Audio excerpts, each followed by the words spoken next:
खरातांशी कोणी बोललं असेल तर त्याच्या नंबर 2 पदावर रुपाली चाकणकर आहेत. आता बाकीची नावं मी वाचून दाखवते. पहिली आहे तृप्ती, दुसऱ्या आहेत रुपाली चाकणकर, तिसरे आहेत दीपक लोंढे, चौथे आहेत कल्पना म्हणजे ज्या खरातांच्या पत्नी आहेत त्यांच्या आपल्या पतीशी त्या 4थ्या नंबरवर आहेत. पण 2nd नंबरवर रुपाली चाकणकर, 3ऱ्या नंबरवर दीपक लोंढे आणि एक महत्वाचं नाव आहे त्याच्याबद्दल मी सगळं बोलणारच आहे. माझी SIT कडे मागणी अशी आहे की जेवढे प्रॉपर्टी डिलिंग्स, पैशाचे डिलिंग्स, जे जमिनी घेणं, MIDC जमिनी मिळवून देणं, यासाठी ज्या ज्या अधिकाऱ्यांनी आणि त्यांच्या अतिशय जवळच्या लोकांनी जी मदत केली त्याची मी नावं वाचून दाखवते. दीपक लोंढे हे सगळ्यात त्यांच्या जवळचे होते आणि हे केसरकरांच्या पण अतिशय जवळचे आहेत. त्यांचे 189 कॉल्स आहेत. बाळासाहेब बोराडे 156 कॉल्स आहेत.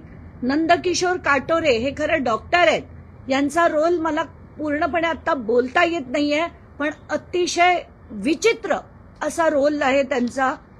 सचिन चुंबाळे 177 कॉल आहेत. या डॉक्टर नंदकिशोर काटोरेंचे 106 कॉल्स आहेत.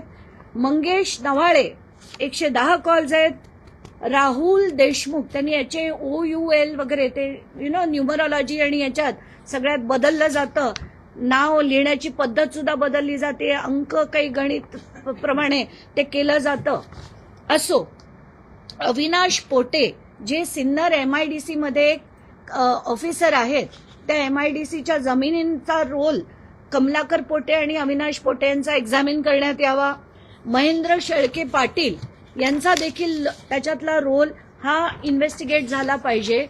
तर याच्यात धक्कादायक बाब अशी आहे की जवळजवळ म्हणजे तहसीलदार, डेप्युटी कलेक्टर, PI आणि API अशी 7 माणसं, 2 RTO, त्याच्यात एक निमसे नावाचे आहेत ते पण, या सगळ्यांची म्हणजे ही नावं बघून मी हैराण होते की लोक का फोन करायची खराताना उठता बसता. इतके 100 शेकडो कॉल त्यांनी कशासाठी केले.